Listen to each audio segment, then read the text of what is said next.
that was a good reminder for me. We will be giving this recording out, sending it all to you tomorrow. But we ask that you don't record yourself on your own devices. And we ask that no screenshots or pictures of sessions without participants and facilitators' consent. Again, we ask you to remain muted unless you're engaging in a discussion such as the breakout rooms. And the host may mute people who are making too much noise or who have forgotten to turn off their mic. It happens to all of us. And now, just a real quick review of the agenda for the day. Next slide, please. So, as you can see, we are doing our welcome right now. We are actually 2 minutes behind. And then we're going to move to our priority bills. After priority bills, we'll move into lobby training and then the role play, which some people tell me is the funnest part of the day. We'll have a break at 10 a.m. so we can all get some coffee and do what we need to do. And then at 10:10, we will move into breakout rooms, hopefully to speak with elected officials. At 11 to 11:30, we will have a group activity and debrief. So now I am going to go ahead and introduce the executive director of the ACLU of Colorado. Since Deborah is new with us, I would very much like to give a little bit of an introduction for her. Deborah Richardson has more than 3 decades of experience in transformative nonprofit executive leadership in global, national, and local organizations working to advance civil and human rights for non-dominant identity groups. Deborah is a nationally recognized expert and advocate in advancing, of course, my script just went away. Sorry, folks.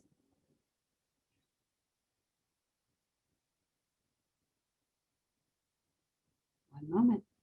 In advancing civil and human rights for non-dominant identity groups. Deborah is a nationally recognized expert and advocate in advancing justice for women and their families and convening cross-cultural, community-based coalitions working to advance equitable societies. Her passion is mentoring the next generation of social justice advocates. Deborah is recognized for her work by many organizations, among them Auburn Theological Seminary, Georgia Justice Project, Shared Hope, and Spelman College Board of Trustees. She serves on the board of directors of Welcoming America and board of visitors for Georgia State University Honors College. We are very honored to have Deborah as our new executive director and very honored to have her with us today. Thank you very much, Delana, and congratulations to you and the team for putting together a wonderful virtual 2021 Lobby Day. Thank you very much to the legislatures, our coalition partners, and the good people of Colorado for joining us this morning. Last year, the deep fissures in our society due to poverty and lack of access were evident. This year, and especially today, is our opportunity to begin to repair the harm. The juvenile justice system was not created only to have detention facilities, which stigmatize and cause additional harm to our youth, but to provide a safety net for young people who more often than not have inadequate resources and lack of positive support systems. Let's put the widespread use of juvenile detention in our past so young people may have a positive future. The data is very clear that those who remain in jail, for the most part, are not there because of the severity of their crime, but their severity of lack of monetary resources. Families and communities are victims of the collateral damage when we ignore a simple remedy of bringing our neighbors home. Those facing immigration court hearings are entitled to legal representation to ensure a fair hearing and the opportunity to create a new life for them and their families. Democracy only works when there is open discourse between everyday people and our elected officials. Today is our opportunity to create a society where equity and opportunity is available, not for some, but for everyone. Thank you very much. Thank you so much, Deborah. We are truly honored to have you join us today. And now I would like to introduce Denise Myers, the Public Policy Director of the ACLU of Colorado. Denise oversees all legislative work that affects civil liberties at the state and local level. She is the primary person overseeing all legislative initiatives at the state capitol during the legislative session. Sometimes I think they should just give her an office there. Denise also sits on various municipal boards and commissions that review police and jail related matters. She is a frequent panelist on civil liberties related matters. Before joining the ACLU, Denise was the director of operations for Vice President Joe Biden, who's now the president. In that role, she managed the vice president's budget, travel, and personnel. She also served as general counsel for the Office of Administration under President Barack Obama, where she managed White House contracts and personnel issues. Welcome, Denise, and I'm going to turn turn you on here. There we go. There you are. Thank you, Delana. And I want to thank everybody for joining us this morning. I know it's there's going to be some awkward moments and some, just doing things a little differently. One of the things, Delana, I had a question for you. If our legislators are on, I do think Representative Benavides is on. Is that correct? That is correct. And do we have Senator Lee or Representative Bacon? I am not seeing them, but if they are on, they can go ahead and speak up, but I don't, oh, wait. Yeah, I'm not seeing them quite yet, but we will keep a lookout. Would you like me to bring Representative Benavides on? Yes, please. One of the, we're gonna talk with you all this morning about 3 of our priority bills. And one of them is Senate Bill 62, and it's a jail management bill. And it really is kind of a very progressive pretrial reform bill. And it basically says, or honors, I would say, the principle of one is innocent until proven guilty. People should not be held on money bond simply because they are unable to afford the toll in order to get out of jail. One of our champions on this bill in the House is State Representative Adrian Benavides. The bill currently is in the Senate, and Senator Pete Lee from Colorado Springs is our primary sponsor. He is a real champion for a lot of our criminal justice work. I don't know if he'll be able to join us this morning, but I did want to ask Representative Benavides if she would, just say hello to the crowd and, give us a few words. We'd appreciate it. Thanks, Denise. And yeah, I'm stuck in traffic right now, actually. So I just wanted to say thank you all for all of the work that you do. ACLU has been a real champion at the Capitol, helping many of us understand all of the intricacies of criminal justice. It's not just getting in and out of jail, but it's how we actually do that. And that's what Senate Bill 62 is about. Most of the people in our jails have not been convicted of any crime. And so a lot of them, even if they're in there for 2 or 3 days, they could end up losing their job, losing the rights to their children, to their housing, lots of other repercussions that we don't think about. And when you think they're in there for very minor crimes, and it's just they can't pay to get out, because what happens is most counties have what they call a bond schedule that lists all of the different crimes and tells you how much you pay to bond out. So you can get arrested and be out in a few hours if you have the money. And some people don't even have the money to pay bonds as low as $100, and they end up staying in there for weeks and months.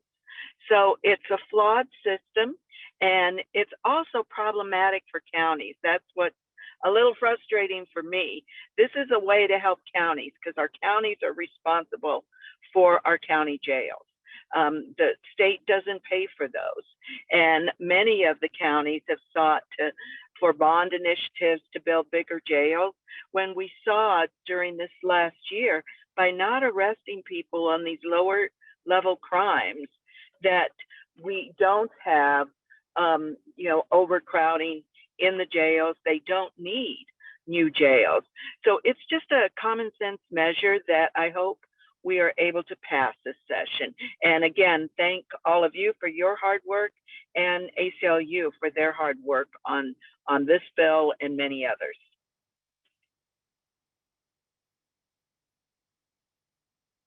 Thank you so much, Representative. I really, really appreciate that. Like I mentioned, the bill right now is out of Senate Judiciary, and so it is sitting in Senate Appropriations.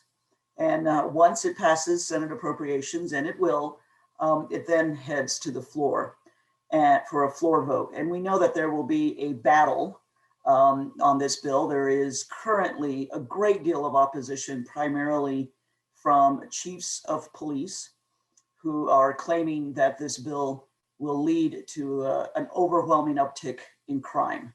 Now, they have no data to support that assertion. In fact, there is nothing in this bill where anyone has been able to draw a line between this bill and any uptick in crime.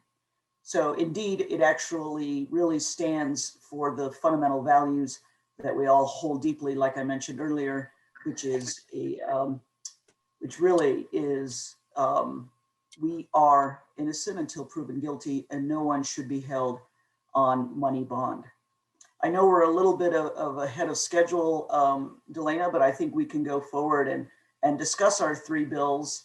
We'll start with Senate Bill 71, which is, and these are the three bills. Incidentally, I'm going to go through three of them for everybody. And these are the bills that you will be lobbying today in the format and in the manner in which Delana directs us to do.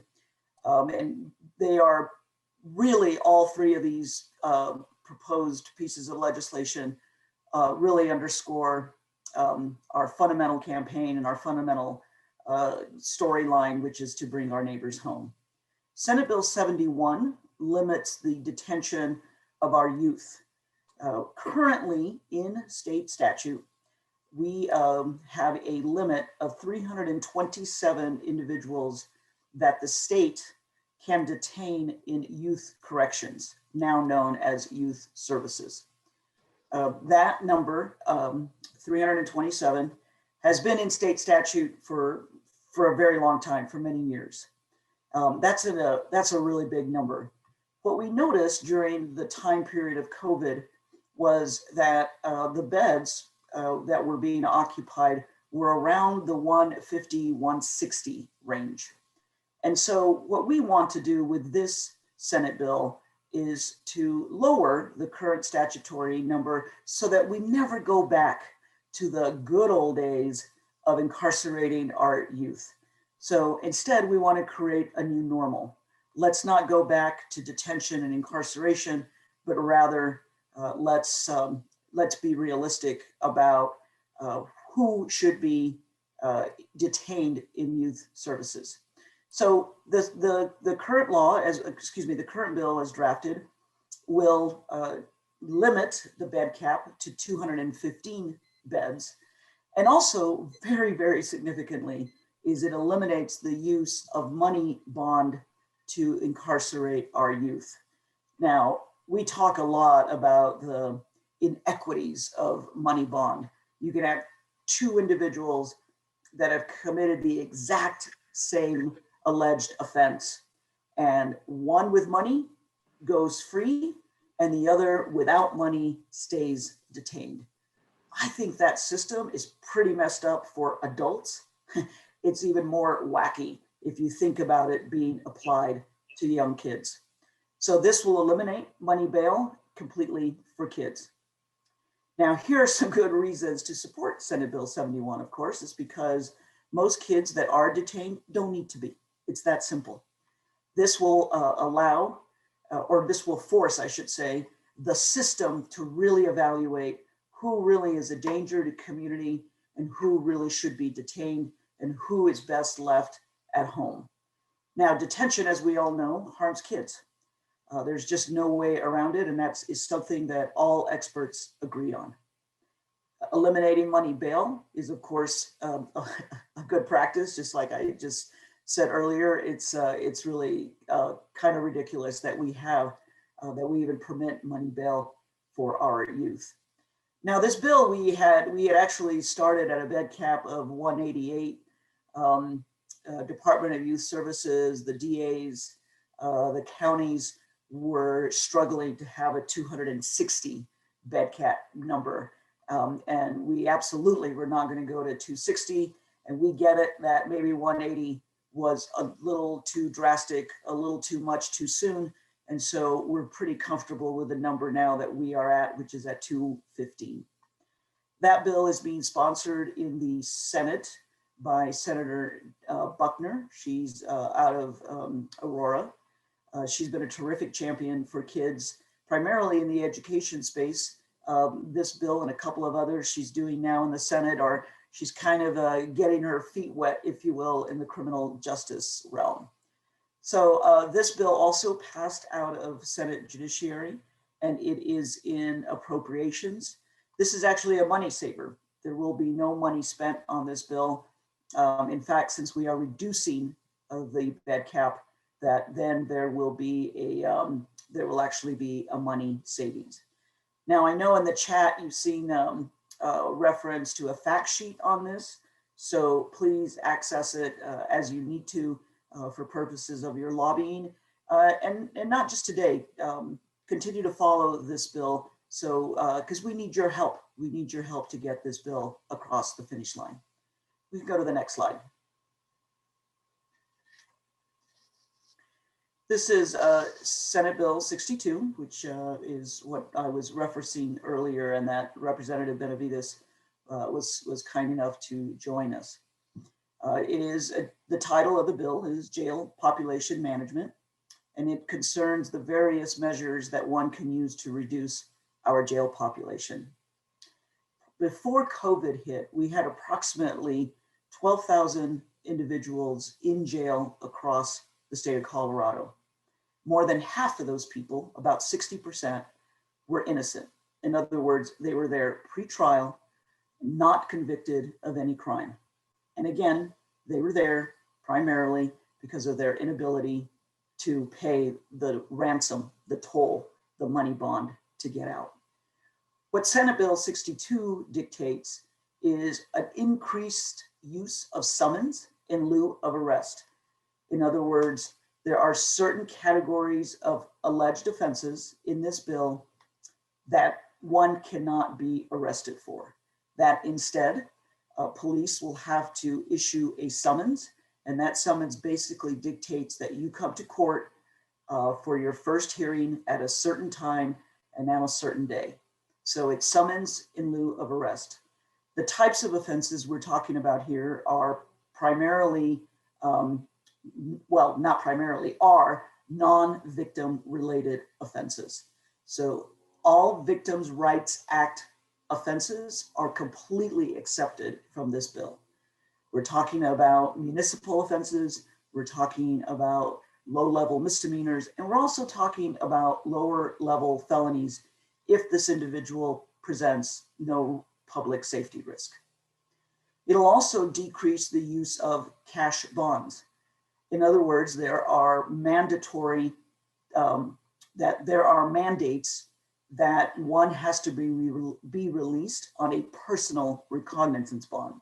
That means you're going to be released basically on your promise to come back to court and to follow all the dictates of your pretrial detention. So that brings a lot more equity into the system, and it's also one step closer to really reforming our pretrial system. It'll empower the sheriffs to continue to safely manage their own populations. Here's one of the things that we found out during the time of COVID and at the height of the pandemic, that the sheriffs throughout the state of Colorado recognized that their jails were a virus's delight. There was simply no way for the jails to adhere to any of the CDC guidelines. You congregate in numbers of greater than 10 in the jails. You have individuals that cannot be 6 feet apart. There are 2, sometimes 3 individuals to one jail cell. They all share the same toilet. They stand shoulder to shoulder in line for showers, for use of the telephone. And so there was simply no way for them to be able to manage the virus safely in those conditions. So the sheriffs basically said, we don't want you to bring folks into our jail unless they are a true safety risk. And they were able to manage their populations fairly well with these particular standards. Now, this bill doesn't go as broad as the sheriffs the standards that the sheriffs were using at the height of the pandemic, but it's still nonetheless, we will see fewer folks in our jails. Why should you support Senate Bill 62? Because it's safely going to reduce our jail populations by limiting cash bail and pretrial detention. And it basically says to our community, to all Coloradans, that we should be using jails for what they were originally designed for, which is to house individuals that present a true safety risk. It's common sense in that regard, and it really is a racial justice legislation, and it also is economic justice. Here's one thing I'm going to mention, that the chiefs of police throughout the state are really, really opposed to this bill. And frankly, I think they are spreading a lot of fear mongering around the bill by saying that passage of this bill will lead to an increase in crime. They have no data to support that. They also claim that, that victims will be further victimized. What we tell them is, really, let victims and survivors of crime speak for themselves. We have been in stakeholding conversations with 4 statewide victim advocates groups. 3 of those groups do not oppose this bill, and 1 of them supports it. We have support from a number of racial justice organizations. And so what you might hear in your lobbying today and after today is, oh my gosh, the sky's going to fall and there's going to be a lot of crime. And that is, if in fact it were true that this bill was going to lead to public safety risks or an increase in crime, we wouldn't have prosecutors across the state that are vocally in support of this bill. We also have some sheriffs that are vocally in support of this bill. And last night, the Boulder City Council took a vote to support this bill, when at first they were worried about the crime spike. So you'll hear perhaps in your lobbying today about that risk of crime, but again, no support, no proof. At the end of the day, here's the real deal. We have an addiction to jails and prisons, and yet that addiction has not kept us more safe. So let's plot a different path, and let's just say, let's just bring our neighbors home. So I think that's the new the new path that we want to create here. Now we can go to the next slide. This is House Bill 1194. And what this bill does is it creates a legal defense fund for individuals that are in deportation proceedings or at the risk of deportation and removal from the United States. Individuals facing deportation have a lot to lose. Some individuals have lived here for decades. Some individuals that are facing deportation have small children in this country. Some are legal permanent residents. So they really have a lot to lose. And for that reason, their fate should be fair. The current system has too many inequities. An overwhelming percentage of individuals facing deportation are facing it without legal counsel. And given the extraordinary fate that they do face, they simply should have legal representation. So what this bill does is it asks for $100,000 from the state to start a legal representation fund. And then we will collect money for that fund through grants and through donations, and hopefully continue to build on that fund as the years go by. I think, so this bill is being sponsored by Representative Tipper and Representative Ricks. Representative Tipper is from Lakewood, and Representative Nikita Ricks is from North Aurora. They've done a really, really good job of bringing this bill forward. It got out of House Judiciary actually on a bipartisan vote, and it is in appropriations, and then it will go to the House floor. So those are the three bills that we are hoping that you will be able to lobby, and we are happy that you're here with us to support us in these efforts. I think that's all I have. I don't know if there were questions, maybe in this, either in the chat or from others that we want to field now. I'll let you decide that, Delana. Right. I'm going to ask my chat moderators if they have questions that they saw in the chat that Denise can answer for us.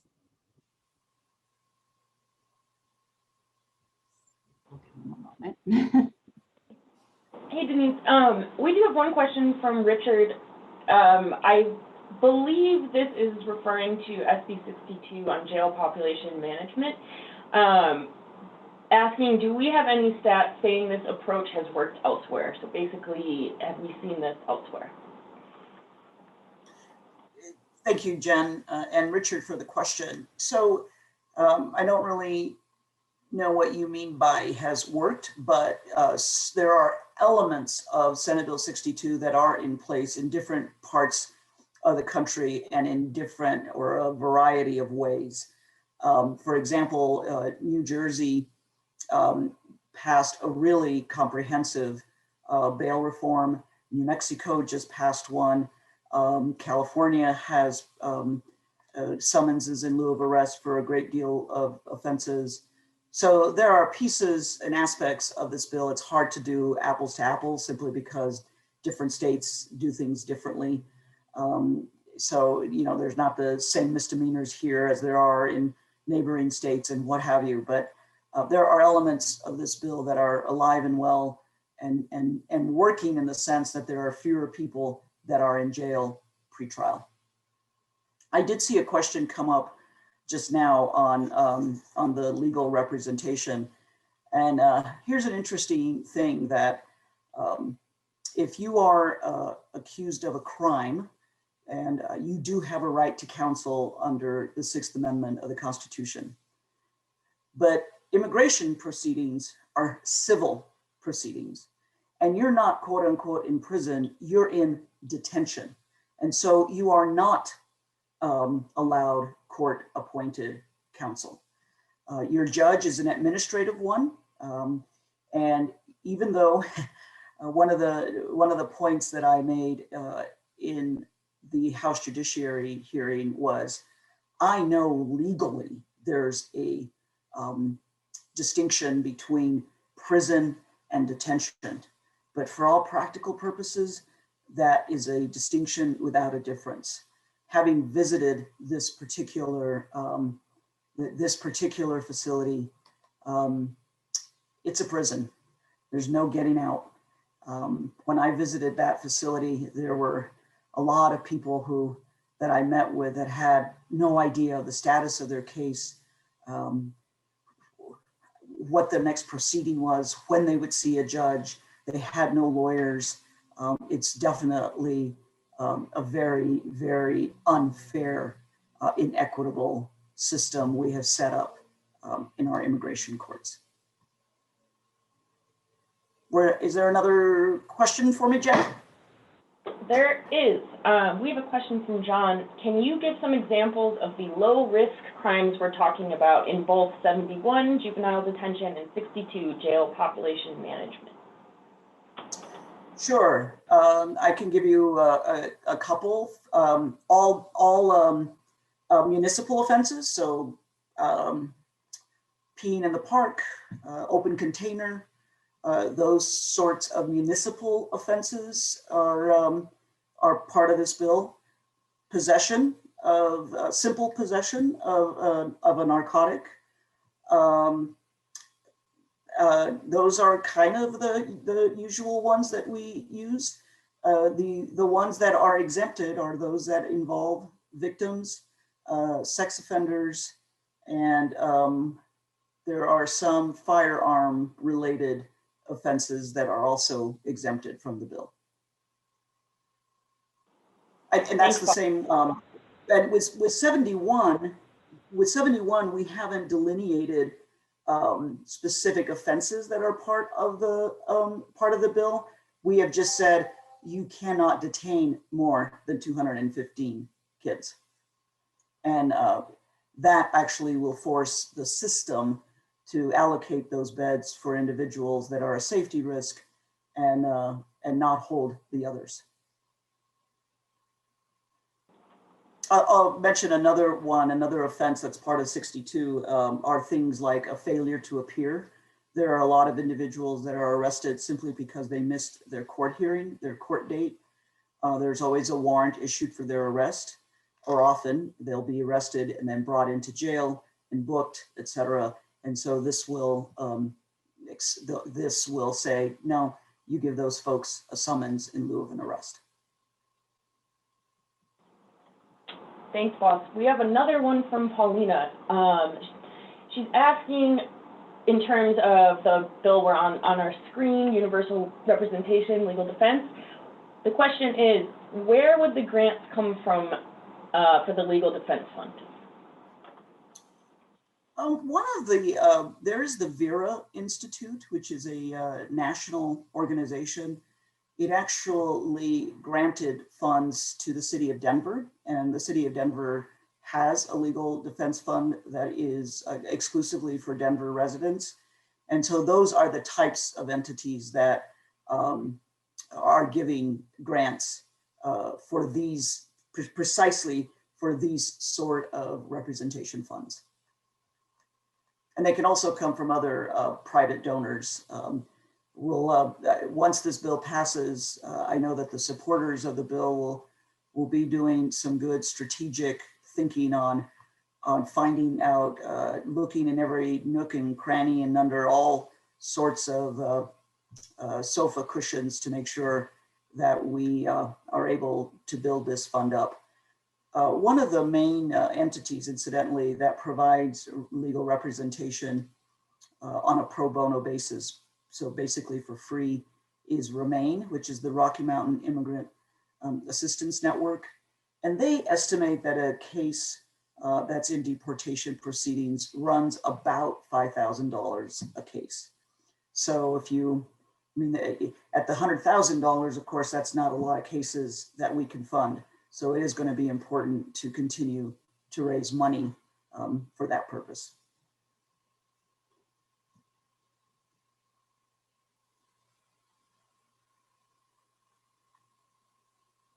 And I think that's a wrap. So I'll turn it back over to you, Delana, I think. Yeah, we were just checking really quick to see if there were any more questions there. But I don't see any. Thank you so much, Denise. I always feel like I learned so much talking to you. So I really appreciate you taking the time to be with us today. I know how busy your schedule is. And absolutely, thank you. You bet. So we're going to move on to the training portion of our day. And for that, I'd like to introduce you to the world's best lobbyist, Ann Barkis, who is a principal at Mendes Barkis and Associates. Ann's been with us every year for Lobby Day, including the rescheduled bomb cyclone year, and she would have been there last year. But Ann has worked in and around politics since the age of 5, when her father was elected to the state legislature in Kansas. In 2000, Ann came to Colorado and began working on political campaigns. She managed a targeted state Senate race, coordinated grassroots efforts for state and federal races, and managed a large independent expenditure campaign. Before coming to work for then Mendez Consulting, she spent 2 years as a contract lobbyist representing a variety of businesses and energy interests, and 5 years representing the Colorado Department of Education and the State Board of Education as their sole lobbyists. And also has experience in counseling both survivors and perpetrators of domestic violence, as well as prosecuting domestic violence perpetrators. So we're going to go ahead and bring Ann up on our screen here. She can tell us.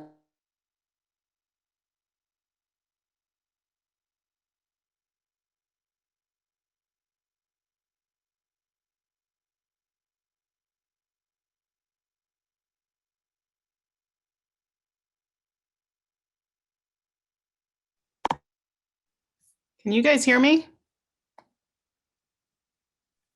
Yes. My screen froze right as I heard we're going to bring Ann up. I apologize. I think Delena's screen. Yeah, I think Delena froze.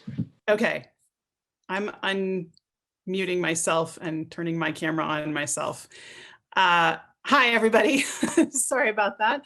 I'm Ann. As Delena said, I am the contract lobbyist for the ACLU.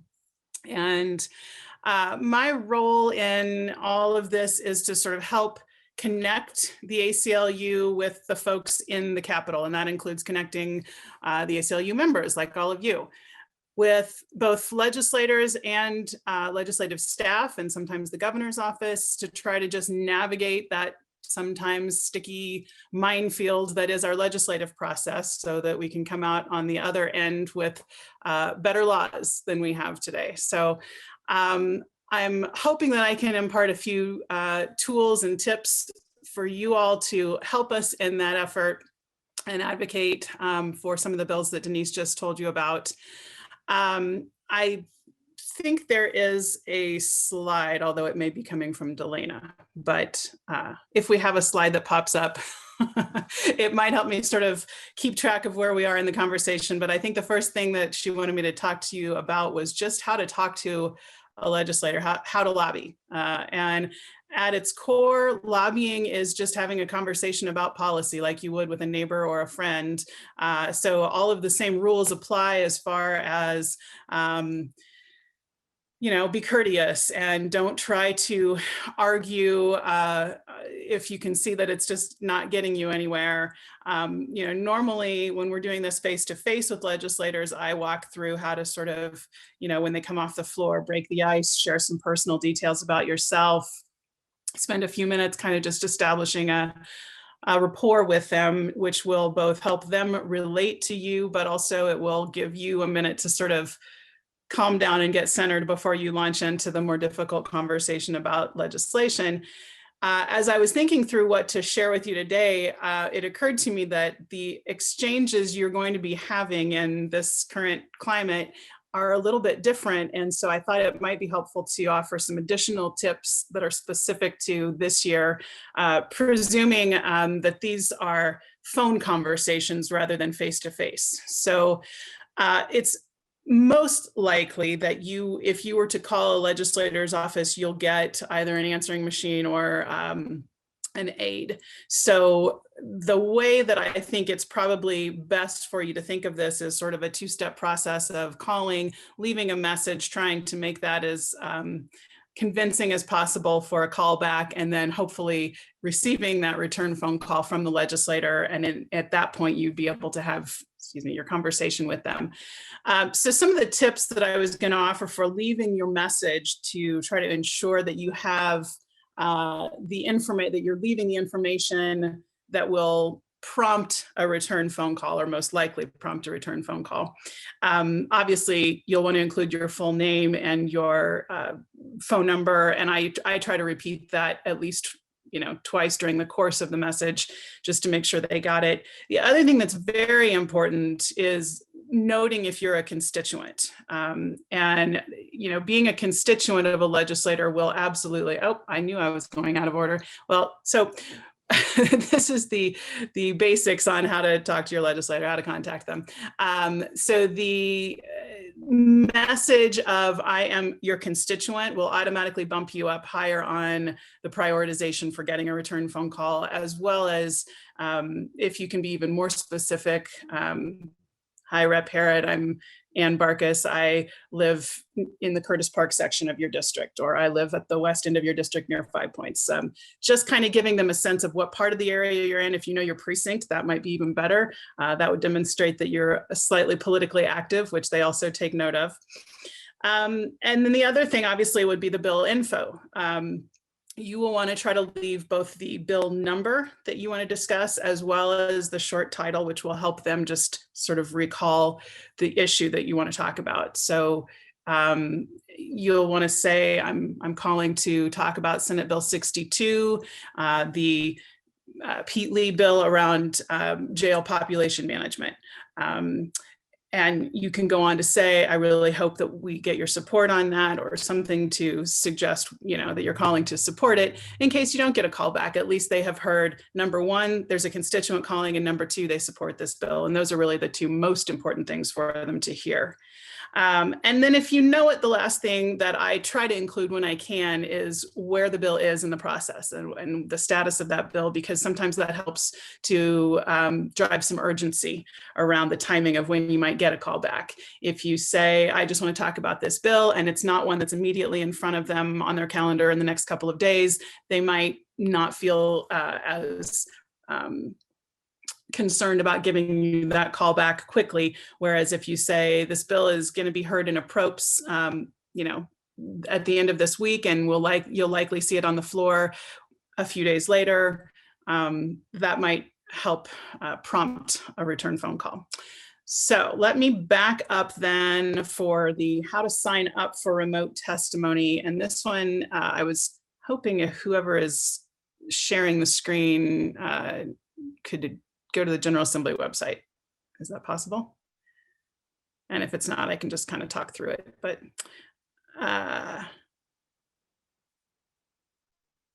there is, oh, go ahead. Yeah, let me give it a shot. Sorry, we're trying to, Delena's computer crashed. This is Julian, okay. This is Julian, yep. Let me, okay. I have the link here. I just have to copy it. Let's see. Hold on, you might see me exit the screen real quick. 1 second. Let me just... And while we're doing that, I'll go ahead and follow up with just a few of the other tips I was going to include. When you do get that call back from the legislators, which I hope you do, you will want to thank them for their time, for calling you back, and also recognize that you probably will have some time constraints. They frequently don't have more than just a couple of minutes to talk. So while it is important to try to establish that rapport and just have a couple minutes of an icebreaker, you will want to just kind of jump right into the conversation and sharing the talking points. And oh, can you just bring up the General Assembly homepage? I think we can leave this link for folks to watch, in their own time. And the last thing that I would say about your conversations with legislators is if it does not, they don't like to deliver bad news any more than anyone else. So if they're with us, they will absolutely say, oh yeah, I support that bill. 100%, I'm with you. So then that's great. You thank them for their time, and I hope to speak with you again in the future, and that's all you need to do. If they are hesitant or not that forthcoming with a message of support, then, the best that you can do is to just leave the talking points, state the case as you wish to state it in support of whichever bill you're talking about.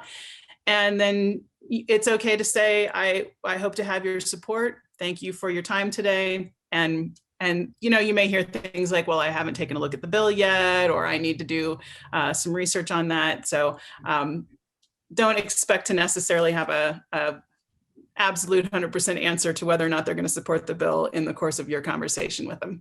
So we're now looking at the General Assembly homepage. When you are signing up to testify remotely, well, actually, I think before I cover that, it's probably better to talk about how to find your legislator, because that's kind of a basic one that obviously you'll need to do for any of what I just talked about. So there's a menu across the top, and the fourth from the left is legislators. And if you click on that, it will just take you to, and you can scroll down the full list of the entire legislature, and you can see it has their phone number and their email address on that list. So if you have the name of the person you're trying to find, they're in alphabetical order. If you scroll back up to the top of that list, there are filters, drop-down filters. You can choose by party or chamber. You can change the order of how they show up. If you know your district, then you want to look up your legislator by district. So that gives you the contact info on how to reach your legislators to have these conversations. So can we go back to the homepage again? So the other thing you're going to want to be able to do as we are working on these bills is figure out where they are in the process. And there are a couple ways to do that. The very first menu option at the far left is the session schedule, and that will offer you House calendar, House schedule, or if you could pull up the House schedule in the dropdown, that will give you the, and then the yellow button there, House calendar. Yep. So that brings up the full calendar for the House. And so if you scroll through that, unfortunately, the 3 priority bills we have aren't actually on a calendar anywhere. They're not scheduled. So by way of example, I'm going to use a different ACLU bill, which has to do with jail calls, transparency in calls straight from jails. So if you scroll through this document, they start at the front of the calendar with the floor, the bills they're hearing on the floor. And if you go on down to page 4, I think that's where you get to the committees. So the committee, yeah, so you'll see committee meetings, and then it'll give you the date of each day of the committees. So first are the committees that are being heard today. And if you scroll a little further to page 6, at the top of page 6, you will see that we've gotten into, so this is the, there we go. Upon adjournment in House Finance, the last bill in the committee is House Bill 1201, which is the bill that we are talking about, that we're looking for. So that will give you, that takes you to the bill summary page, tells you who the sponsors are. If you scroll down, you can get a copy, the exact copy of the bill through view recent bill text. This status will tell you where it is in a general sense, that it's under consideration, it's been introduced. Further down those tabs, you can sort of explore, what the committee votes were, what amendments have gone on, the bill history, and then this note here at the bottom, upcoming schedule. That's the other way to find out if a bill has been on the calendar. And if you click on finance, it'll take you to that particular day, April 8th, which is when this is in committee. And that's the agenda for tomorrow in finance upon adjournment. And there's a small icon for a speaker just over to the right. If you want to just listen to the hearing and not testify, you can click on that, and that will open a page that will give you a, right now it'll say not started. So those purple buttons, one of those, the one at the top will be green instead of purple, and it'll say in progress when the committee starts. And if you click on that, that opens the audio. So Julian, can you go back to the homepage if you can, a few backward scrolls. So if you, and actually we can do it from any of those. Yeah, just keep going. The menu at the top where it says bills, another way to find out where a bill is if you can search by bill number rather than scrolling through the calendar. So find a bill. You will need to type in the full, in that search at the top, the search box, you'll need to type in the complete bill number. So if you do SB 21-062 and click apply, that'll take you to the summary page for the bill itself. And if you click on that, bill name.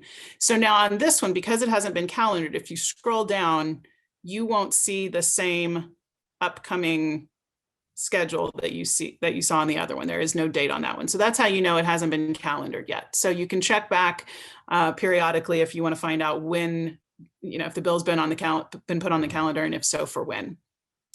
So going back up to the top then, to sign up for committee testimony, once you have identified when it's being heard, the option right in the middle of that menu, committees, the drop-down bar gives you at the very bottom, public testimony options. You go to that, and then if you want to provide remote in-person testimony, the boxes, the checks at the bottom, and actually if we go further down under, so the remotely via WebEx, if you're not going to be there, if you're in person, that means in the room, but remotely via WebEx means you're signing up to testify remotely.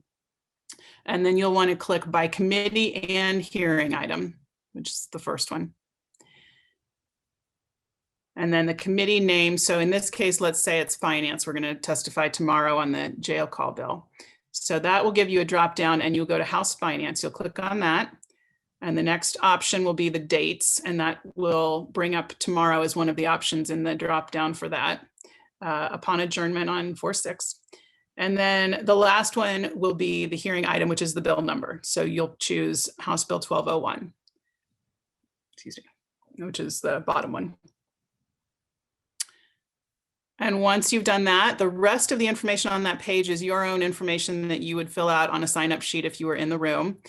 And then once you've filled all of those in, the bottom button is a sign up button that will automatically sign you up and put you on the list to testify remotely. And the email address that you've provided in this form will be where you'll receive the additional information on how to follow through providing that testimony and what you'll receive. So make sure that the email address you provide on this form is the one that you're checking frequently, and it's a good email address. You will receive 2 emails. The first will just be a confirmation that you have signed up for this particular hearing on this bill. The second then will be the day of the hearing, not long before the hearing itself. So if you have not received the exact link in that first email, don't worry, it'll come. The email that you receive right before the hearing will provide a link for the WebEx remote connection.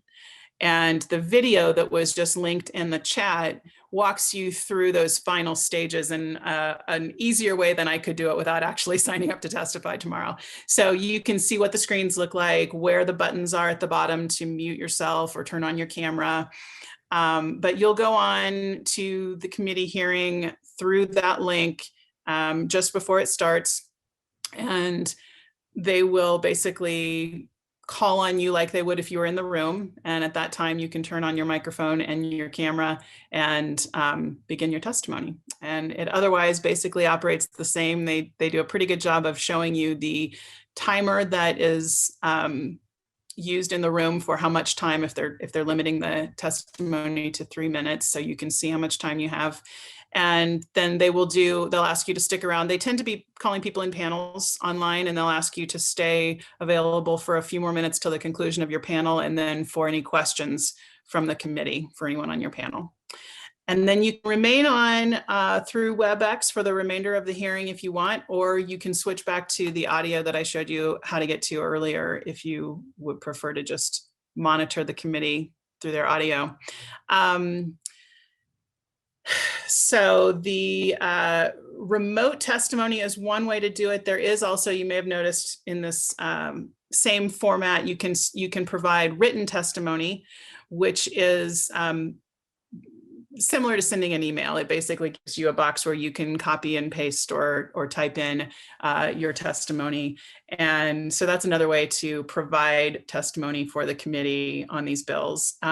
What I will say for, definitely for testifying is they actually require you to sign up in advance of the hearing, and you need to make sure you've done that more than 1 hour before the committee hearing starts. So I always encourage people to just go ahead and sign up as soon as it shows up on the calendar. It will show up in these drop-down boxes as an option.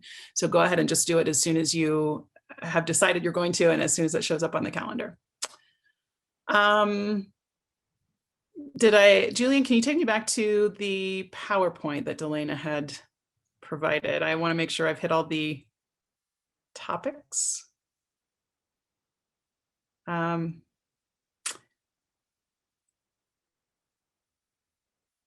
Oh, and that scheduling the appointment with your legislator is similar to the call that I talked about earlier.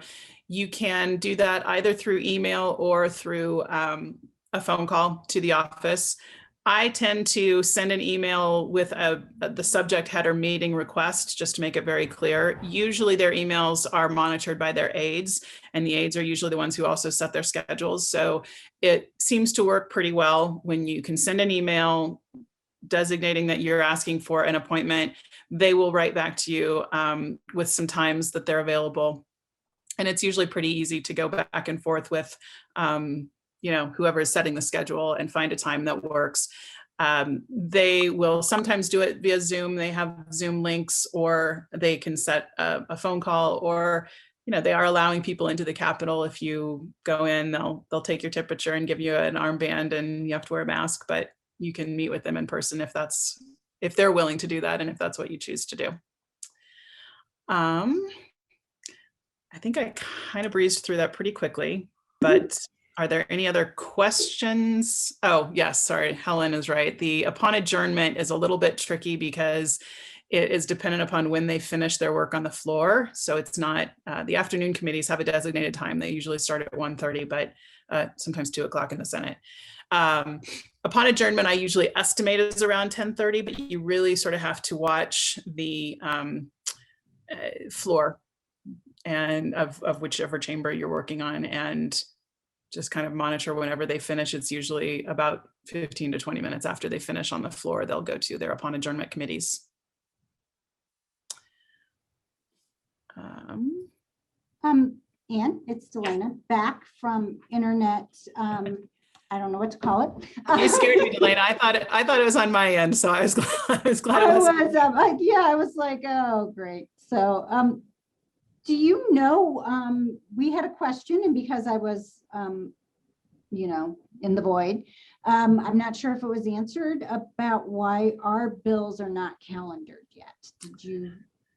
I know vaguely, I guess I would say. There may be more nuance than I'm aware of, but generally speaking, bills that have to go, so at least, well, no, I guess all three of them are in appropriations.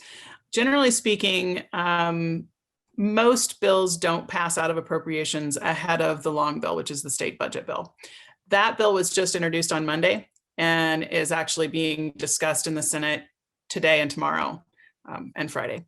So there have been a few bills that pass out, but most of those have been related to the current year budget, like supplementals and mid-year adjustments, or the bills that are around the actual passage of this state budget, what they call orbital bills.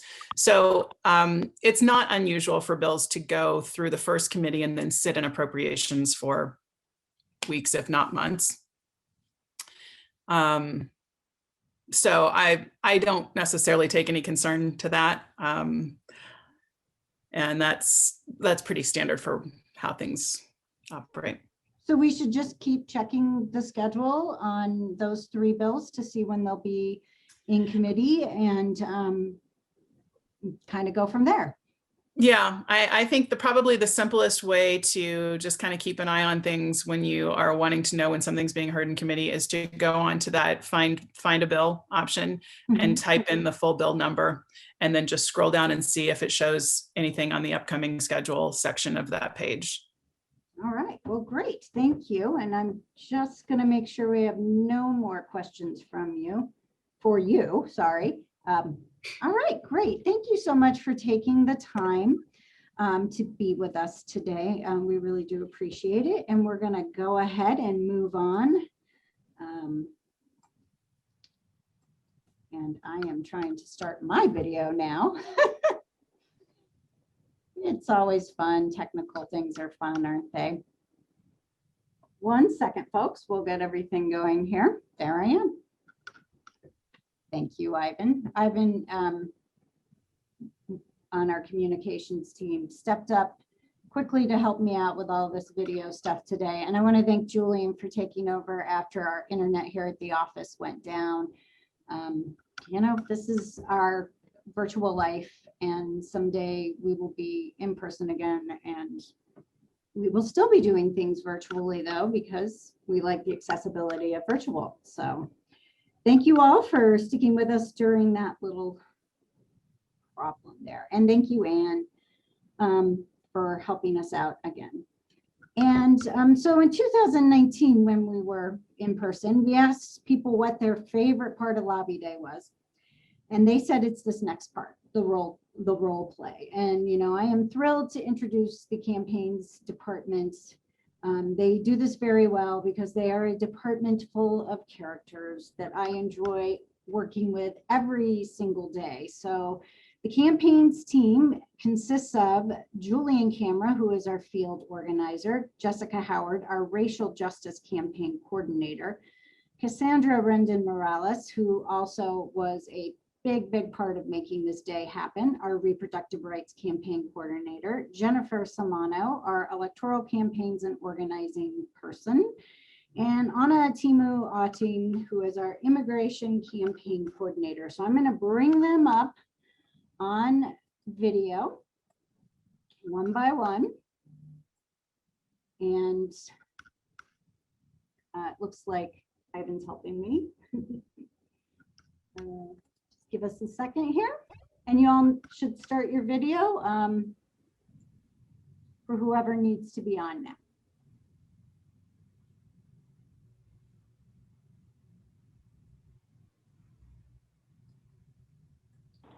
Right.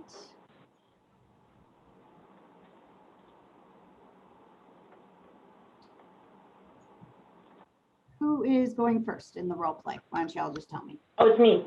I forgot. I was just looking at Senator Howard like, I'm ready. All right, we're starting. All right, hold on one second. I want to make sure I get everybody on the video, and I'm not sure if it's quite working yet. So where is Senator Howard? I see. Okay. Jen, is your camera on? Yes. Okay, hold on one second. If everyone's wondering. Oh, yay, you're both on. Okay, continue. I just wanted to let people know this is our state in the background. Sign of colonialism, how much it's a very even square. That's all I have to say. All right, now we're doing role play. Oh, good morning. Good morning, Senator Howard. My name is Jen Samano, and I'm here for ACLU's Lobby Day with a group of some of your constituents. And today I really wanted to talk to you about Senate Bill 62, and we're really hoping to get your support. Senate Bill 62 safely reduces jail populations by limiting cash bail and pretrial detention. Because we know those punishments disproportionately harm our most vulnerable people. This is a common sense bill that reserves jail beds solely for those who are a public safety threat, while addressing mass incarceration, racial injustice, and economic disparities in our pretrial system. So I'm sorry, what is it that you're asking of me? Yeah, so we were asking for your support for S62. Yeah, I've heard about this bill, and you know, it's causing quite a ruckus here at the Capitol. I mean, I've heard from my constituents, and you know, quite frankly, I'm concerned myself about letting those who have committed crimes just roam the streets. I totally get your concerns, but 60% of people who are incarcerated in jails haven't even convicted a crime. They're simply there because they cannot afford to pay cash bail. That doesn't really have anything to do with safety. Yeah, but like, I mean, why are they in jail in the first place? That's a really good question, Senator, and that's what we're trying to address in this bill. Jail populations have increased 800% since the 1970s, as arrests have become our first response to complex social issues, substance abuse, and mental illness. I mean, my son went to school right in your district at Cherry Creek High School, and you know, a lot of kids got addicted to opioids, and my son was part of that. He got into some trouble, and it was a long road to get him into recovery. But luckily, we were positioned well enough to buy him a good lawyer. And he never had to sit in jail for some of the petty crimes. I just don't think that's fair if someone's born in a position where they don't have that money, that their whole life could be screwed up. I mean, I think it would be safer if we can rehabilitate our neighbors and focus on community. So can we count on your support for SB 62? This was actually very helpful. Thank you so much for sharing your story. Do you have any materials that I could read up on to learn maybe some of the aspects of this bill that I don't know? Senator, thank you so much for listening. And yes, we have a ton of resources that we would love to send to you, and we'll send to you today. And also, please let us know what else we can do to support you. Thank you so much. I appreciate it.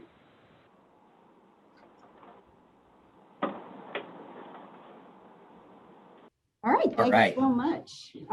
Julian, you're next. Yes. Greetings, Senator Rendon Morales. Julian, Yes. Can you just give me a second? I'll bring you up on camera. Oh, yeah. Thank you. Hello, Senator Rendon Morales. My name is Julian Camera. I'm here for the ACLU of Colorado Lobby Day. And this group of folks here are some ACLU activists and some of your constituents. So I'm here to ask you about a bill. It's a critical bill that the ACLU is working on, and we'd love to get your support.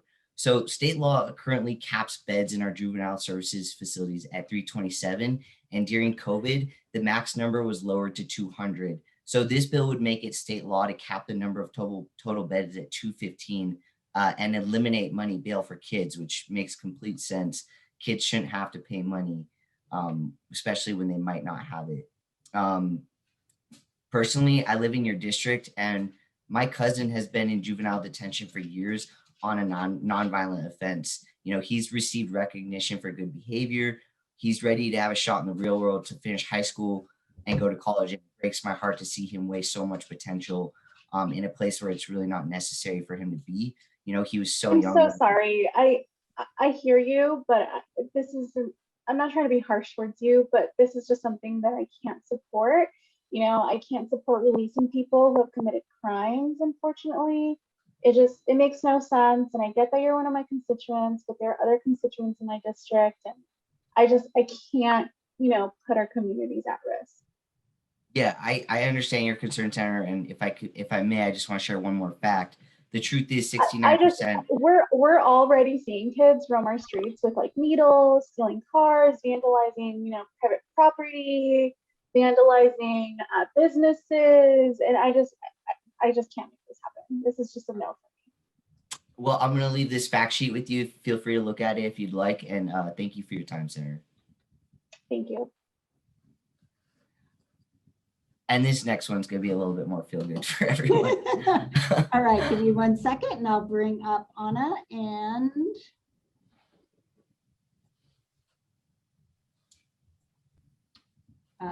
there's Anna.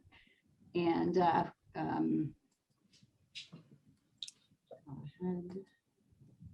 who's next? Sorry. Anna is. Oh. Hi, Senator Camera. My name is Ana Temu Aring. We are working on a very important bill, House Bill 1194, and we'd really love to get your support. It would be around creating a universal representation fund for folks that are in immigration proceedings that do not have access to a court-appointed attorney. We would really love for your support. To me, this is a very personal issue. My brother did spend time in the Geo Detention Center before he was eventually deported.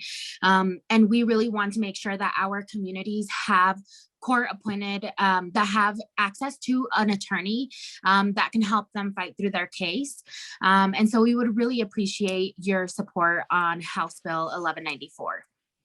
Absolutely. I've heard folks talking about this bill. I think it's incredibly necessary. To be honest, I was a little bummed that I didn't get to be a co-sponsor of this, but it's not right that people are being deported without access to legal resources. It's going to go down as one of the most atrocious violations of human rights that we've seen.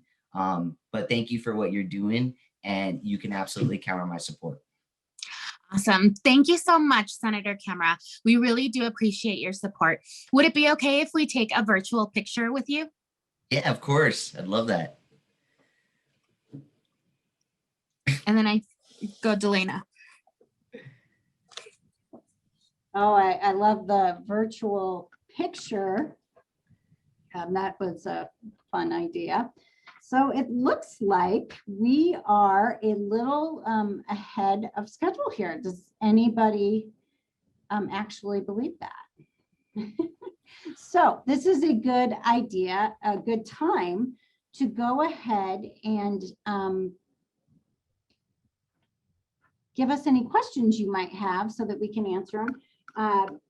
If things have come up throughout the time that we've been doing the role play, or the conversation we had with Anne, or you know, just any of our bills. So go ahead and put any questions you may have in our chat. Delana? Yes. If I may. Well, two things. So it looks like someone's having trouble seeing our universal representation fact sheet. So we'll try and find that right now. But just to dissect the role play a little bit, you may have noticed the first situation was a senator who Jen got the vibe that this senator might be movable on the issue. So she continued to give her facts, continued to share personal stories, and just realized that the tone wasn't hostile. The tone was more welcoming, a little hesitant, but there was an opportunity to potentially move the senator. The next situation obviously was a senator who was very hostile, said things that were not good to hear, probably made you a little mad on the inside. And what in that situation, you can simply just say thank you for your time and walk away. You can provide a fact sheet if you feel comfortable with that. It's kind of going to be just really feeling out the situation and what makes sense, what feels comfortable for you, and where you think you might be able to move someone, or you know, share more stories or share more facts and do some education there for those senators or representatives. Yeah, and so did anyone have any questions about the role playing and just kind of being able to feel out when and where to like keep pushing, and when and where to walk away? Feel free to ask a question in the chat, or raise your hand. Okay, we do have a question from Bruce. Is it important to lobby on one bill, or can we lobby on 2 or 3 of these bills at once? What do you think, Julie? Well, you can ask. Yeah, was someone else about? It was Jen. Okay, Jen. So that's an excellent question, right? And part of the joy of the unpredictability of the legislative session is that you kind of won't know how much time you're going to have to lobby on something until you're there. It kind of depends on how long the legislator has to stay with you. But what we do is we get prepared for the scenario that we'll be able to talk about all 3. So when you go into your breakout rooms, which we'll talk about shortly, you'll kind of go through each of the bills and decide who wants to say what on each of them. However, it is likely that you'll speak about one. I think that's usually what we have seen. And we're asking, our priority is SB 62, because as you've seen, which is the jail population management bill. Because as you've seen, there's a lot of opposition and misinformation. Having said that, another way to choose your prioritization is if someone in your group has a very compelling personal story about a bill that isn't SB 62, you would definitely want to share that because for 2 reasons. Personal stories are extremely effective in this context as community lobbyists. You know, they hear from our team, our policy team, with all of the facts all of the time, and we're here to bring them to life and animate them. So you could also prioritize based on who has the best story. And I'll just repeat that back. So your default priority should be SB 62, which is jail population management.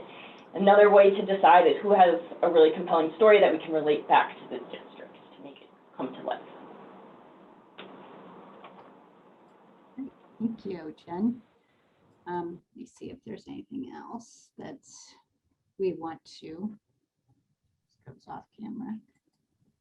Jen, are we, I'm not sure if we're talking about this after the coffee break a little bit, but yesterday you were talking a little bit about how you can tie your story in, even if you're not like directly impacted, or if you don't have someone who's directly impacted, there's a way to find a connection or to advocate and tell your story in a way that of how the issue might relate to you.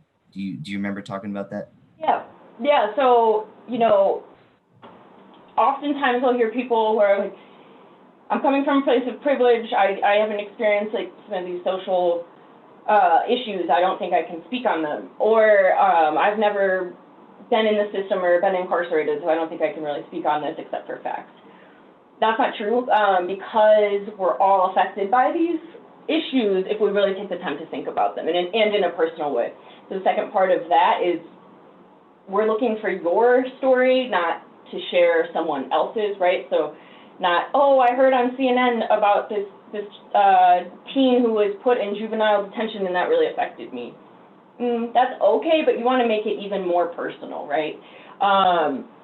And a way to do that is think about the identities that you have and that you value and that you're proud of, right? This could be an identity that's a role you play, right? Caretaker, whatever your profession is. You could name that, you know, you're a mom, brother, sister, family type things.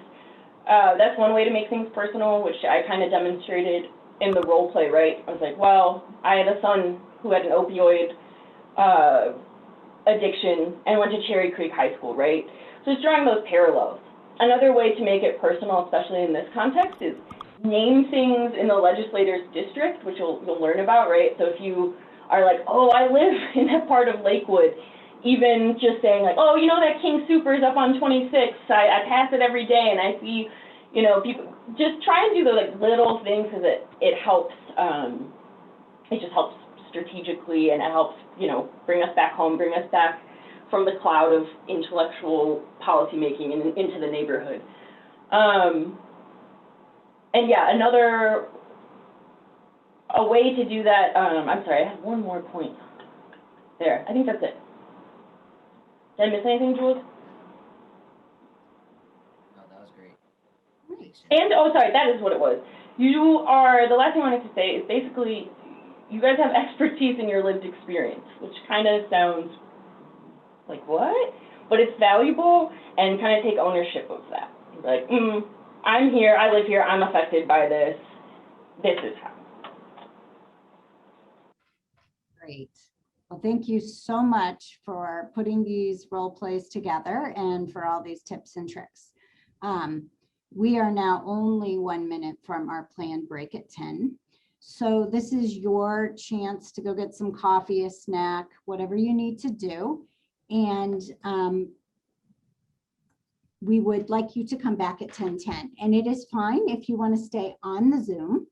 That is perfect. Stay on the Zoom. Just, you know, you can turn your camera off or mute yourself, whatever you need to do, or you can join us again at 10:10 for our legislative breakouts. And thank you all for staying with us through this first portion and through our very small but irritating technical difficulties. And we will be back at 10:10.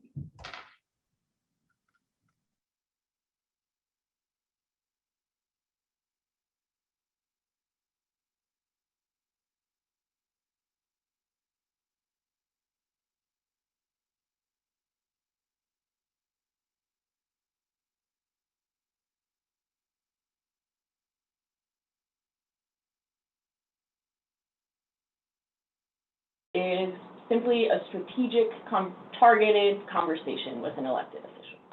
And next slide, please.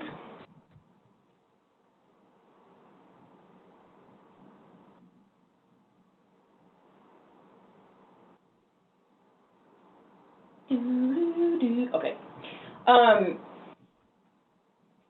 So what is going to happen now is that we are going to split folks up into breakout rooms Your group mates will roughly be based off of your geographical area.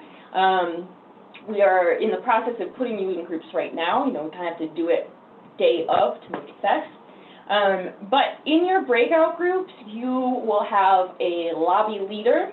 This lobby leader has been trained beforehand and is really, they're all eager to support you in your advocacy work, right?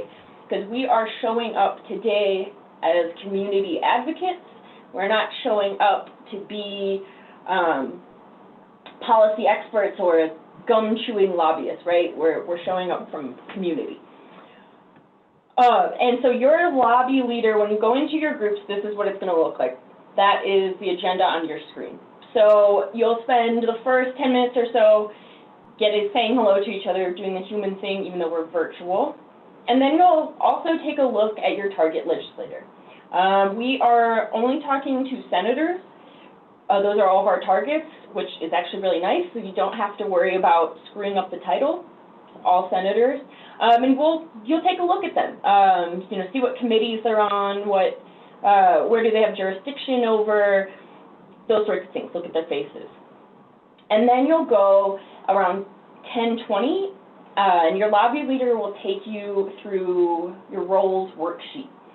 And what that means is, like I mentioned earlier, it's just kind of outlining the conversation so that when we're in the moment, everyone knows what they're doing, and there's flow, it's strategic, and we won't have as many of the problems on Zoom of talking over one another, because we all know how that is. And so talking about roles, what does that look like? You definitely need, I'd say, 3 things in your conversation. Introducing who you are,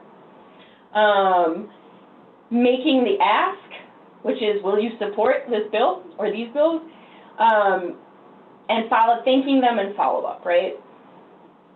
There are a few other roles within that that you will go through with your lobby leader, like, you know, someone might want to be the note taker, someone might want to share the personal story, while a different person just wants to say thank you for the closeout. You'll get to choose that. You can switch around roles. We definitely encourage you to put yourself out there. Like, you came here for a reason. Not everybody chooses to do this, that's for sure. So definitely kind of push yourself, but don't push yourself too hard, and we won't push you too hard either. The third point to mention, Kenneth, so the 3 points, it's identifying who you are, making the clear ask, and then thanking the legislator and providing follow-up. Those are the 3. It's like beginning, middle, and end. But again, within that, we want to be able to animate the bill, bring it back to the legislator, to Colorado, and to their district by trying to share personal anecdotes. Yeah, and you'll go through this with a worksheet. And then around 10:30, your legislator will join you. And that's it. And Delana? I am ready, Jen. Thank you for taking that over. So I'm going to go ahead and open up the rooms. Staff will be bouncing around from room to room to help you out. If you have questions specifically about bills, send us a message and we will get a policy expert in the room. All right, here we go. Let's hope this works. Legislators here. This event happens to always happen, no matter when I move it, to when what we call the long bill is happening. And that's the budget. And that's really important that we keep that going. So we do want them working on the floor of the Senate, and that's great. And your work that you did will not go unnoticed by them. They'll get your calls and your messages and your emails, and it will be grand. Can we go to the next slide, please? I don't know who's working the slides. Cool. So I am really excited for this next part because I am really bad at social media. Mostly I put pictures of my dog up, and really excited to learn what else I can do. So I am honored today to have our just fantastic communications team. And I know you've seen their work. You're on Instagram, you're on Facebook, you're on TikTok. No, not TikTok yet. Not yet. Not yet. And this team is led by the absolutely marvelous Vanessa Michelle, who is our Director of Communications, and she is going to take it away. Thanks. Thank you, Delina. And I will say that sharing pets is a very important part of social media. So first, I want to introduce my team. And if y'all can turn on your cameras and wave when I introduce you. Next slide, please. All right, this is the ACLU of Colorado Communications team. And I'll start with Deanna Hirsch, who is our communications officer. Pablo, who's our communications associate. Biani, I see you. Biani is our communications assistant. There's Pablo. Say hi, Pablo. And Ivan, our communications assistant. And Jana, who is our communications intern. So for this segment of Lobby Day, we want to share with you a few tools to make contacting your legislators as easy as possible. So Pablo will go over social media toolkits. Ivan will cover our call to action forms. Biani will show you the ins and outs of Instagram. And Deanna will show you how to build your activist social profile. Next slide. So these are, if you're not already following on these social channels, we've made it really easy for you. It's just ACLU of Colorado for all of them, except for YouTube. Thank you for putting the links in the chat, Ivan. Go ahead and click through those if you're not following us on those channels. Please do. You can also, of course, just search for ACLU of Colorado and follow us there. Next slide. So I'm going to hand things off to Ivan, who is going to do an interactive exercise with y'all. And Ivan, do you want to take over for Mentimeter?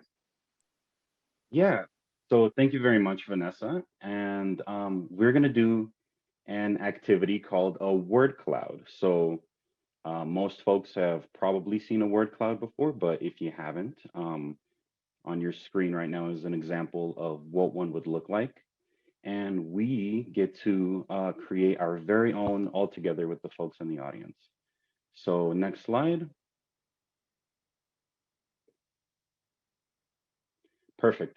Here's a short how-to of how to use Mentimeter. So go to the link that's currently in the chat, and it's going to ask you the question, what 3 social justice issues matter most to you?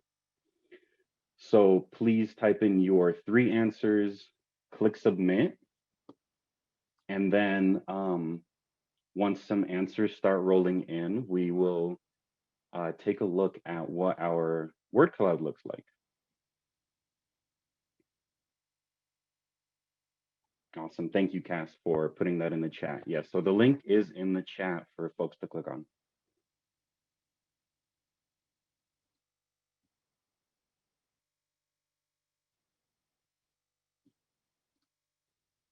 And I'm going to go ahead and share my screen now so that we can all see this beautiful word cloud forming.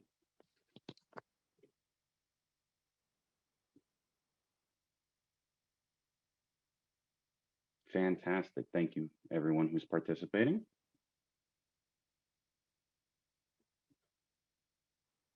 So what this word cloud right now is doing is the words that are showing up larger are the ones who have been, are the words that have been submitted multiple times. So these are going to be important to the largest amount of people. So that's, you can see how many people have submitted which word based on how big it is in this word cloud.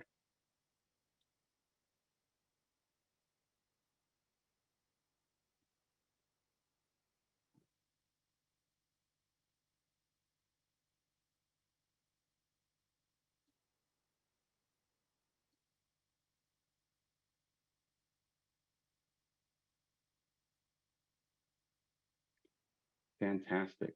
So I think from here, I'm passing it over to Deanna. Is that right? That's right. to let us know based on which issues matter the most to you, which organizations you want to follow. So we can bring it back to the slideshow now. Thank you everyone for participating.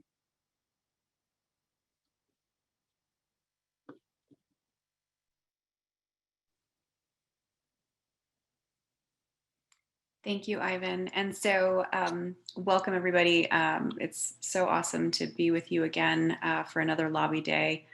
As you saw, there's so many issues and we are but one organization. So following ACLU of Colorado on social media is an important way to stay informed and engaged about the work that we do. But to build a more robust and educated activist profile, we encourage you to follow other organizations who are leading in this work. As you see, this is just a short list. There's so many wonderful orgs out there, but these are some of the orgs in Colorado who we collaborate with and that you may want to follow based on the words that you put in the Mentimeter and the issues that matter to you. Just to name a few, for if immigration is a passion, CIRC, COPA, AFSC are wonderful organizations to follow. It's a great way to keep up on the work that they're doing and how you can be engaged. For voting rights around election time, you know, ACLU did a lot of work, but so did organizations like Progress Now. Student and youth rights, student voice, student vote is terrific, as well as New Era Colorado. And so we can put those handles in the chat for you. And I highly encourage that as you are going on Instagram, Twitter, and Facebook, that you give all of these orgs a follow. And then I'm going to pass it over to Pablo, who's going to talk to you about our social media toolkit. Great, thanks, Deanna. So next slide, please. So especially if you've worked with us in the past, you might kind of be familiar with what a social media toolkit is. But to go over what it is basically a large document with sample social media language, and it includes things like graphics, top-line messaging, really important accounts to follow that might include, for instance, maybe some important politicians, important public figures, maybe key members of the opposition, as well as other resources such as fact sheets, story sheets, or any other sort of supporting documents for whatever campaign you might want to be doing it for. So in this instance, kind of going off of our especially off of our lobby day, we actually have a social media toolkit for SB 62, which thank you, which has just been dropped in the chat. So if you want to go check that out, you'll find everything, including really important kind of key legislators that we would like you to target. It includes Twitter language, and it just includes a whole slew of other ways to get involved, even outside of social media, including calling, texting, which you just did. And it also includes ways to do things like writing letters to the editor. But it's really, really helpful to basically just kind of gather all of the resources and all of the kind of ways you can take action on a given campaign into one place. So kind of leading into why we use them. So they really help provide unified messaging across multiple platforms and across multiple people. And us as the communications team, we know that it can be really, really difficult to kind of coordinate a large amount of people to speak on one subject without kind of going off on tangents. And it can really help to kind of fight against misinformation around a given subject, as well as kind of resolve any sort of confusion. And it also helps provide guidance for people. So say maybe you want to really take action on a given subject, but you just don't know where to start. Well, that's why we have toolkits. It kind of gives you a baseline of where you can kind of speak and follow both accurate as well as kind of necessary top-line messaging information. And honestly, it's just really great for like a logistical standpoint as well as a capacity standpoint. Like it's just hard to come up with a it's hard to come up with a good tweet right in the moment. And especially it's really hard to come up with a good tweet that's also accurate in the good moment. So this kind of helps take off the pressure. So we really hope that you take the time to really dig into the toolkit and really utilize some of those resources on your own time, or even maybe even now. You know, if you decide to tweet about SB 62, I don't think anyone in this room will get angry at you. So with that, let's move on to the next segment. And that'll be me. Hi, everyone. My name is Biani. Can everyone hear me? Yeah, okay. And I'll just be teaching y'all some Instagram basics. Because Instagram is really important to organize or just to get messages out. So the why, it's community. Instagram has 1.074 billion users worldwide in 2021. So it's a huge platform for community, which is especially important during a pandemic. You can easily access your audience.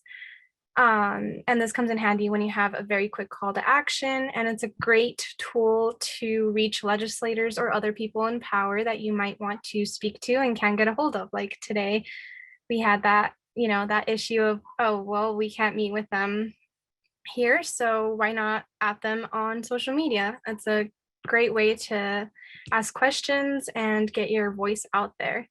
And so like the very easiest way to get involved with Instagram, if you're very new to this platform, just simply share your organization, like your favorite organization's post. You can repost these on your stories or just on your profile and lead your community of people to that organization's page.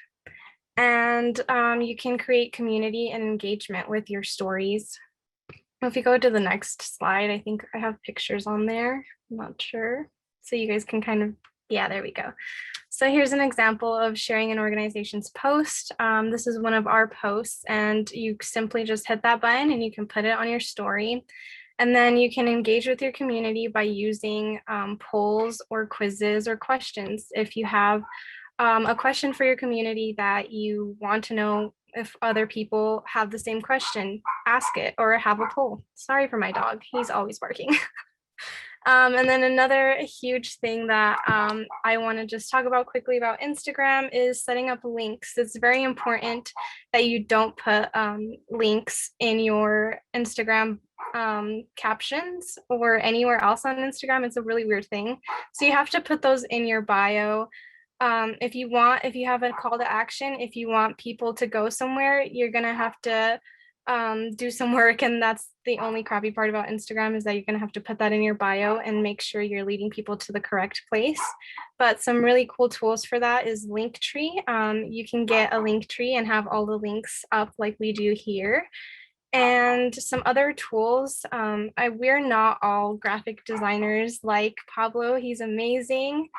They are amazing, and they use so we have really great tools for that. Canva is super easy, and Unfold, and there's a million other apps out there that are free or low cost that can definitely help you become an excellent graphic designer, just like Pablo, in no time. So those are some great tools that you can use to get started on your Instagram journey. But yeah, I really hope you guys use Instagram more and take advantage of that community on there.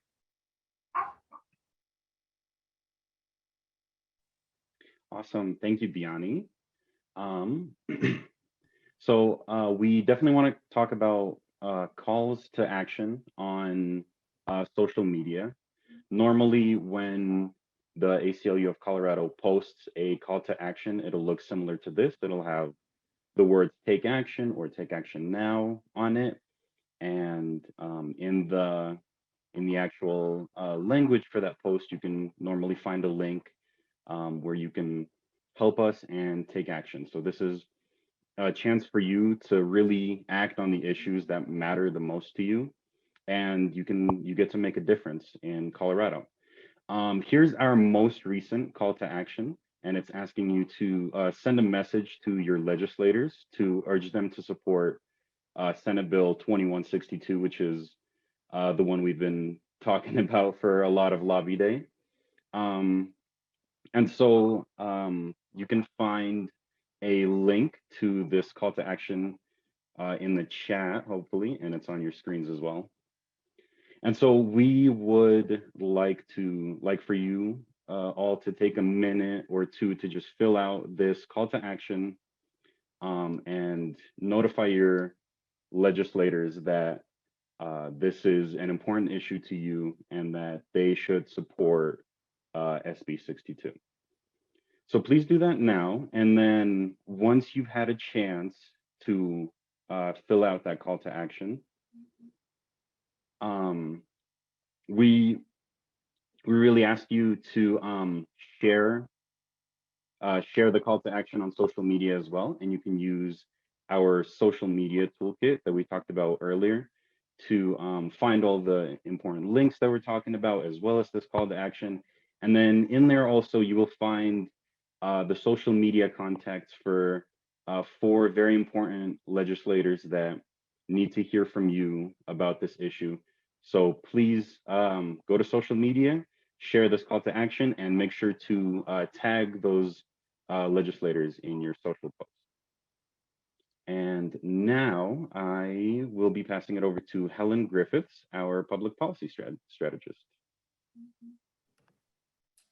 Hello, everyone. Thank you so much for being here. And I know a lot of links were dropped in the chat, but you heard from our amazing public policy director, Denise Maez, about why we are championing SB 2162, but we urgently need your help to pass it into law. This important legislation is facing opposition from some who are deliberately spreading misinformation in an effort to ensure that the status quo remains, where thousands of Coloradans are needlessly imprisoned, costing taxpayers millions and destroying families and lives. There's a sense of frustration with social issues like homelessness, substance abuse disorder, mental illness, and petty crimes, but it's clear that jail is not the solution. Jail makes it harder for people because they risk losing their jobs, housing, medical care, and custody of their kids. And jail staff lack the expertise or resources to address huge societal issues. And so what we need is to build a better and more just Colorado. And I ask you to join me now in contacting the 4 legislators whose votes matter the most. So if you look in the chat right now, you'll see a Google link. So my colleague will be dropping a Google link right there. So can you guys all click right there on that link you'll see? And so it'll come up and you'll hopefully see the 4 legislators right there on that first page who are the key legislators whose votes we need to pass this bill. Senator Chris Kolker from Arapahoe, Senator Jeff Bridges, also Arapahoe, Senator Rachel Zenzinger for Jefferson, and Senator Faith Winter from Adams. So those are the 4 people that I'm going to ask you to please contact today.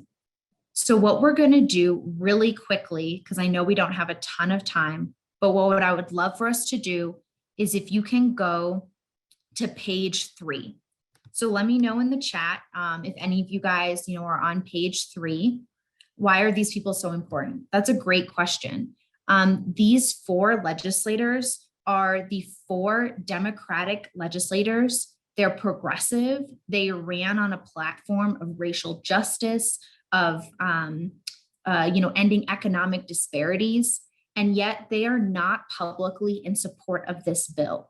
So these 4 are the undecided votes or even the leaning no votes that we need to vote yes on this bill. And one of the things we've really heard is that they haven't heard from Coloradans, not even just constituents, just Coloradans, that this is an issue that matters to them. So what I'm going to ask you guys to do is to go to please go to page 3 in that document. And I can also, I'll just, if you can, go to page 3. And what we're going to do is we're going to write a quick email and we're going to send it to these 4 legislators. And I know that these legislators might not be your elected officials. Hopefully you had time previously to write directly to your elected officials. but we're just going to write to them so that they see some support from Coloradans and some of the reasons Coloradans care about this issue. So you can copy paste the language out of the Google Doc, or I'm going to say it right now.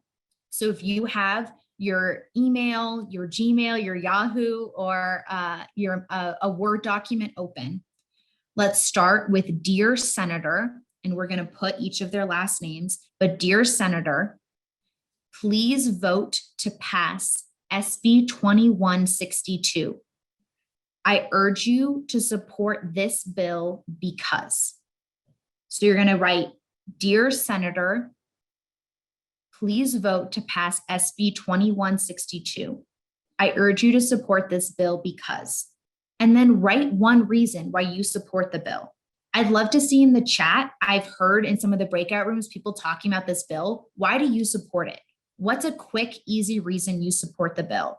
You know, do you want to end mass incarceration? Are you concerned about racial disparities? Do you not want people incarcerated for poverty? So let's see, is there anyone who feels comfortable, you know, sharing why they support this bill? If they could put that in the chat. And it's page 3 for the screen share. Thanks for doing that. I don't want people in jail for poverty. That's a great one. Yep. And so you can just write that short message and then email it to those 4 legislators, and you can see their emails right above. And so there's 34 of you right now. And if each of these legislators got 34 emails, that would have an incredible impact in helping make sure that this bill passes. And it's really easy to send a personal email, and it means a lot more, you know, to have your own email that is expressing your own reason, not our reason that we wrote, but why you care. Yeah, that's a great sentence. Thank you, Jane. That's great. And I think people get intimidated about writing your own email. Like it has to be this whole multi-paragraph thing. That's not true. That one sentence would be great. You know, please vote to pass SB 2162. I urge you to support this bill because it's one key way we can address systemic racism in our state. That's a beautiful email. And then you can write thank you and your name. So I'm going to ask you guys to please take the next few minutes to write the body of that email. And then you can copy paste each of those 4 senators' email addresses and send it to each of them. And this toolkit is a great resource that you can keep to email and call those 4 legislators. So I don't think we have the time right now, but you can also call those 4 legislators, and there's a script. And then above, you'll see how you can contact them on Facebook, Instagram, and Twitter. And our comms team just told you how easy that is to do. So I'm going to hand it over because I know we need to wrap up by 11:30, but I just wanted to ask you to please send this email, and thank you so much for getting involved. And you can learn more about the bill on our coalition website, which will be in the chat. Thank you so much. Thank you so much, Helen. Wow, I don't know about all of you, but I have learned so much today. Apparently not how to talk well. But so what we're going to do now is we're going to take down this PowerPoint. And I want you all to please, please, please turn on your cameras. And I'm going to put this in gallery view. Yeah, fix your hair.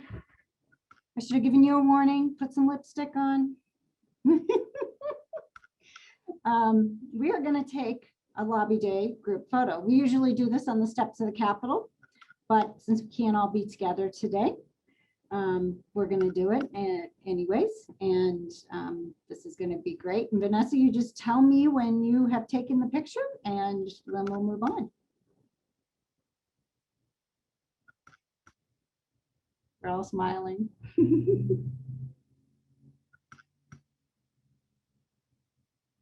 All right.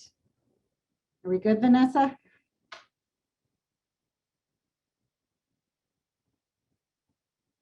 Okay. You should say 1, 2, 3 cheese or something. Sorry. Yeah. Okay, we got a couple more people. Okay, here we go, Vanessa. 1, 2, 3, cheese. All right, thank you all. So the question that we all get asked every time we do a presentation is, are you going to send us the slides? You're going to send us all this information? And yes, tomorrow we are. We're going to send you the slides. We're going to send you the recording. We are going to send you the facts sheets and a survey. So please be looking for that email tomorrow. And I just want to take this time now to say thanks to some people. I want to thank our executive team, Deborah Richardson, Stephen Meswarb, our operations director, who, if you noticed, I left, my internet died. I called her in a panic. She stayed calm and I was not. So thank you so much, Karen Osterman. Our public policy team, Denise, Grace, Helen, Lizzie, Rebecca, Emma, and Elise. Communications team, Vanessa, Deanna, Ivan, Jana, Biani, and Pablo. Our campaigns team, who did so much work to put this together. Thank you so much for your work, team. Julian, Jessica, Cassandra, Jen, sorry. I sometimes have a nickname for her, Jenny from the block. Now everyone knows it. Anna and Beth, and our special guests, Ann Barkis and Representative Adrian Benavides. Thank you all so much for joining us today. We're going to have a webinar next Thursday on SB 62. Please join us. If somebody can drop that link into the chat, that will also be in the email that you will get tomorrow. But mostly, after all of my thanks to our wonderful team that made this happen today, I want to give you all a very big thanks for joining us today. As Helen Keller, who is one of the founding members of the ACLU, said, alone we can do so little, together we can do so much. And I want to thank you for helping us do so much throughout all these years. And for those of you who have come to Lobby Day before, thank you for coming again this year. And we hope that next year we'll be together in person. So we will see you next year, April 7th, 2022. Or I'm sorry, that would be April 6th, 2022. So we'll see you next year. Everyone, thanks again and have a great afternoon. Thank you so much.